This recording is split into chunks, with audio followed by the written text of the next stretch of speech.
we're asking people why they think we have taxes. To pay for things like healthcare. To generate income for the government and to spend on public healthcare and other public necessities. Just to support the people. Support society? Yes, support society. They were implemented, I think, post-war. Ooh. And so it was to cover 1917. cover the costs of war, and then there was a benefit to just keep them in place, and they've never been taken. Do you think it's a positive or negative thing that we pay taxes? That's a tough question to answer. Yeah. There's so many variables. There's things that have to be done, and then there's other things we shake our heads. I think they can be good and they can be bad if it's left in the hands of, not very moral politicians. Interesting. How much do you think we're in debt as Canadians? Take a guess. Probably like 20 billion or something. 20 billion? What would you say? Probably in the trillions almost. A couple billion. It's nearly doubled. How do you feel about it? Sad.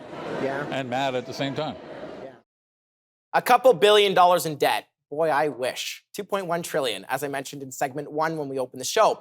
Guys, anything that stood out to you that was a little eye-opening to see what people had to say? $20 billion in debt. That would be an amazing day for our country. Right? I mean, little do they know that we spent $68.6 billion in just servicing the debt that we currently have. Yeah. So I guess that's a little bit concerning. But, we showed you guys and we showed the viewers where the government's spending a lot of their money. Is there anything that you would do differently in reallocating that budget, and why? What are some thoughts? My gut thought is just to invest in the future. So I would say more spending on education if we're talking about where money's being allocated. Simply because the more we innovate, the more we grow GDP, we become more globally competitive. I mean, those are all good things. We talked about healthcare issues, not having doctors, not having nurses. This all starts like an early pipeline of investing in education. If we have a smarter society, don't see a downside. Now, if the goal is not to pay off the debt, Anthony, you mentioned we never will, so I guess we should just accept that, then why don't we just spend a bunch more money fixing it? Because the goal should be to maintain what it is and try not to add to it.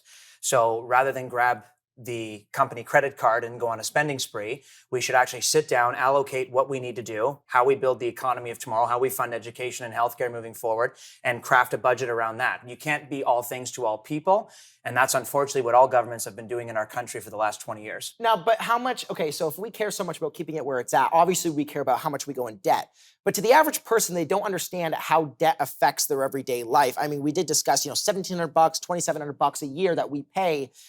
Maybe that's not a lot to some people. So I think overall goal is still going to be maintaining that debt, right? So if we are overspending more, then we're going to be like, okay, well, we spent so much and then we now have to cut things. And that's when people are going to feel it. People are going to be lacking in public support. Healthcare is not getting funded. Education is not getting funded. Like Anthony mentioned before, that's kind of like a self-fulfilling prophecy and the cycle just starts. It's kind of like, I don't know, analogy, like, you cut your hair and it's too short. You're like, I'm not going to take a bus cutter and just go bald just because I can, That's okay, true. let's think about it. You can probably just maintain it. The damage is already done, but let's keep it there. Yeah, Right. But could you imagine telling people who have worked for the last 30 and 40 years in our country that now you're not going to get the maximum CPP benefit, you're not going to qualify for the entitlements? Why? You've Because we took on too much debt? Well, yeah. So if the theory is that we have to maintain the debt and pull back spending, social services are going to be the first thing.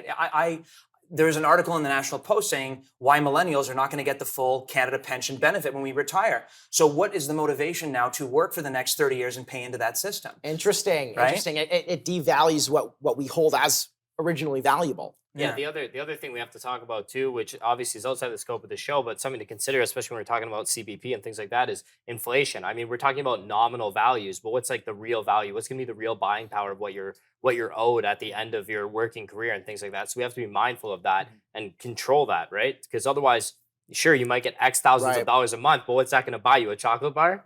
What things should society rely on? So let's kind of go back to our roots here. What things does society rely on? And what things should we be implementing more of? Anthony, your thoughts? Social services. So I think in Canada, everyone says housing is our national pride. It's not. It's healthcare, and it always has been. We've been a national country on healthcare.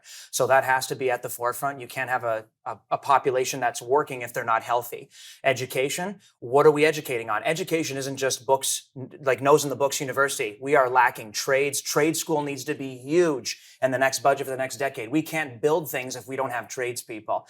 That would be my top two right now. But before we go in down the rabbit hole, the environment is going to play a huge part in how we craft budgets in the next 10 and 20 years in this country. Interesting. Now, do you guys think, give me some quick responses here, is it our responsibility as everyday Canadians to understand this? Yes. I think so. Yeah, Absolutely. It's our absolutely. money. Like at the end of the day, it's our money. We're working. Like the government doesn't just pull money out of thin air. Well, they do when they print it and inflate Well, everything. it is scary that I think we can all agree not too many people understand this, hence why we're doing a show on it, and we'll do plenty more.